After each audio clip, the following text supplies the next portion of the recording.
Alright you guys, one more update on this VW pickup truck. I tried to, well I mentioned earlier when I was working on this front end that this truck had, the brakes were pathetic, and I mean they were really bad. They sucked.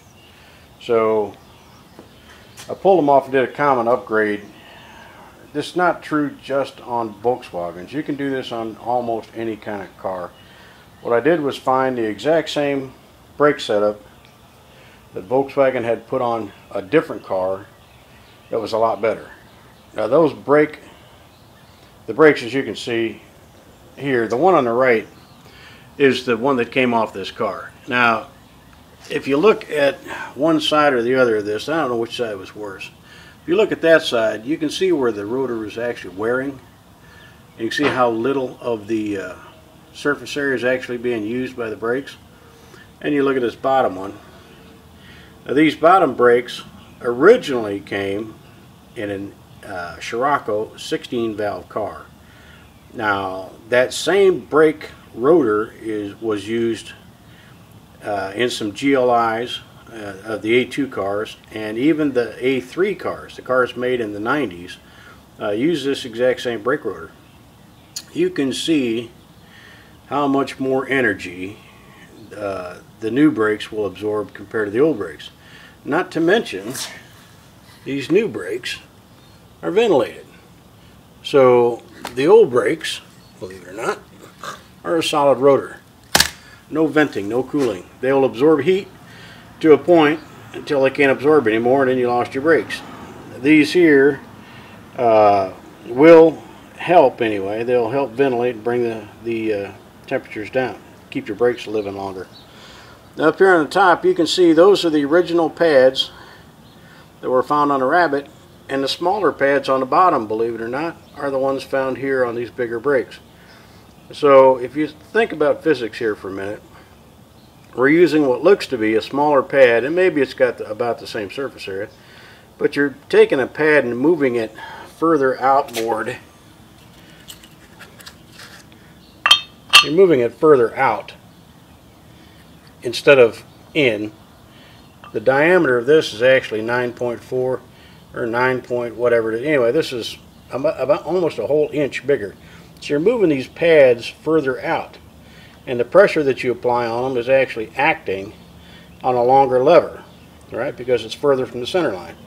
So we're getting a lot more effective brakes, first of all. Second of all, those pads are smaller, I think, so you're actually adding further compression on that disc. Obviously, the bigger the pads are, the less effective they're going to be as far as creating a stopping force. They will, of course, last a lot longer, and that is one thing about a Rabbit. The original Rabbits with the small rotors and those big pads, man, they last forever. These pads here, if you can see these, those pads have got an untold number of miles on it, but we're talking decades, okay? Well, maybe not decades, but a lot of miles on them. They still got all kinds of pad left on them. So what we've done is we've taken off all the Rabbit stuff, and we've put on bigger brakes from another vehicle. Like I said, this one here was out of Scrocco.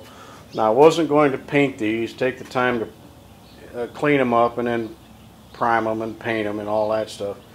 But it turns out the carriers that I got were already bead blasted and they had to be painted. So I went ahead and painted them completely red.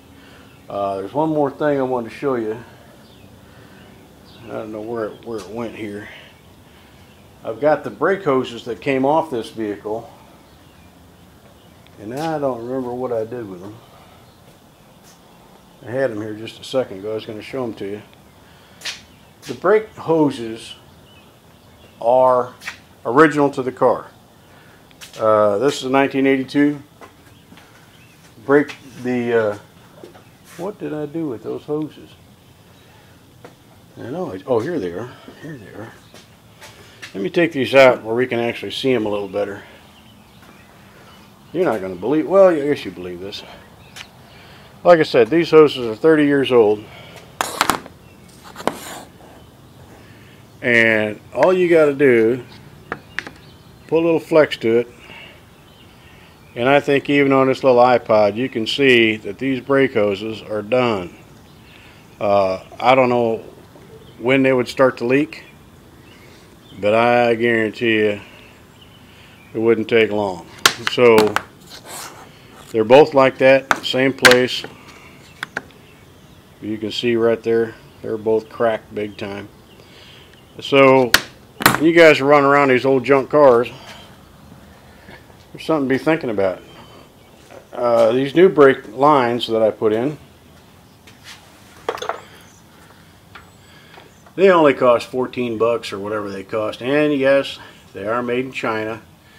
You ain't gonna buy German stuff. Well, you try to buy German stuff whenever you can, or American made stuff whenever you can, but even stuff supposedly that comes from Germany now is being made elsewhere. Here's a good case in point.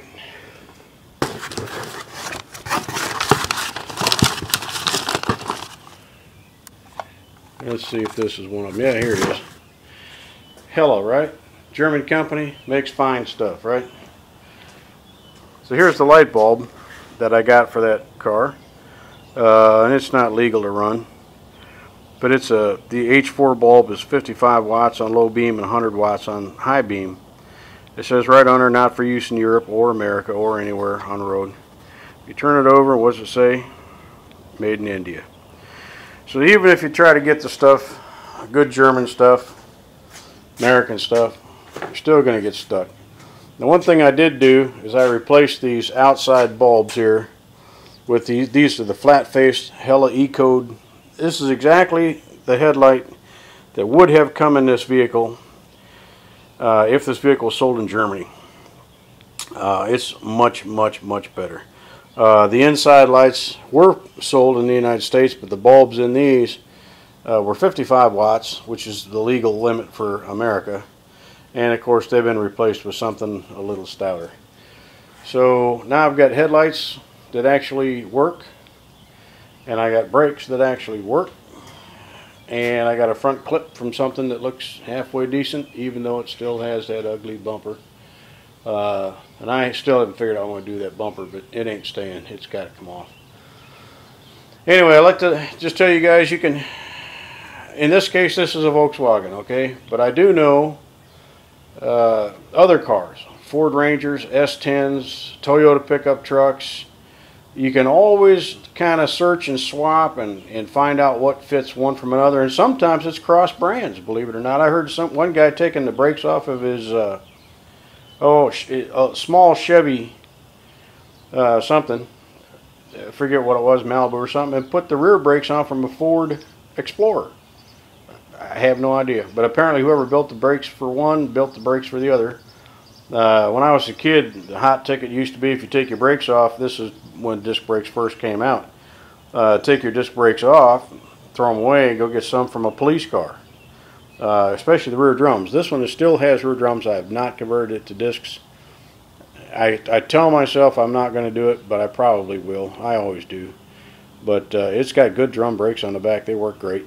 There's no reason to go to disc brakes in the back on this car. Those rear axle, when this is unloaded, only carries about 600 pounds. There's really no reason to go to disc brakes on the back, but I probably will anyway. But you can do this with almost any car. You can find an upgrade and make your car better without spending big bucks and buying another car. So anyway, a little update for you. This one here also has, believe it or not, I don't know if you can see it. You can't on this side. There's a cross member reinforcement that goes underneath here. We call it a K-bar. It's it ties the lower control arms together. I put one of those on there. It's also from a 16 valve Scrocco. I do have an upper strut bar. They say they work or they don't, depending on who you talk to. They do look cool. I have one. It's not installed right now. They say they want to tie these two upper struts together. That actually came from the late 60s, or the mid 60s, when Mustangs were exported overseas and they had an export bar on them. Guy said it worked great, so they left them on there. But anyway, that's about it for this one. Look around, folks, and figure out what you can upgrade on your own. All right, out.